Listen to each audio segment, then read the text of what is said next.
Le tourisme marocain fait mieux que prévu. Et plus vite que prévu. En 2025, le secteur atteint 894 000 emplois directs. Un chiffre clé qui dépasse déjà les objectifs fixés pour 2026. En seulement 3 ans, près de 92 000 emplois ont été créés.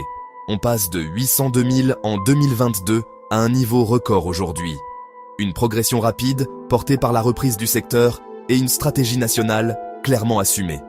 Mais ce n'est pas le seul indicateur qui explose. Le Maroc a accueilli près de 20 millions de touristes en 2025.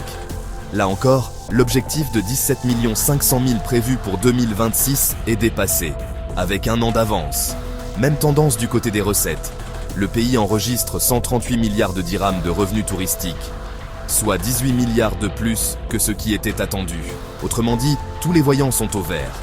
Derrière ces chiffres, il y a une stratégie, celle de renforcer l'attractivité du Maroc, diversifier l'offre touristique et améliorer la connectivité aérienne.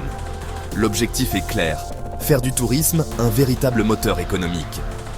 La ministre du Tourisme, Fatim Zahra Amor, insiste d'ailleurs sur un point, l'impact concret sur les citoyens. Plus d'emplois, plus d'opportunités, et une dynamique qui touche plusieurs secteurs. Car le tourisme ne s'arrête pas aux hôtels, il fait vivre tout un écosystème. Transport, restauration, artisanat, services. Des milliers d'emplois indirects en dépendent. Aujourd'hui, le Maroc s'impose comme une destination majeure en Afrique et en Méditerranée. Et ce dépassement des objectifs pose déjà une nouvelle question. Faut-il revoir les ambitions à la hausse pour les prochaines années? Une chose est sûre, le tourisme n'est plus seulement un secteur clé. Il devient un levier stratégique pour toute l'économie du pays. Si ce genre d'histoire t'intéresse, abonne-toi. On parle tous les jours du Maroc et du monde ici.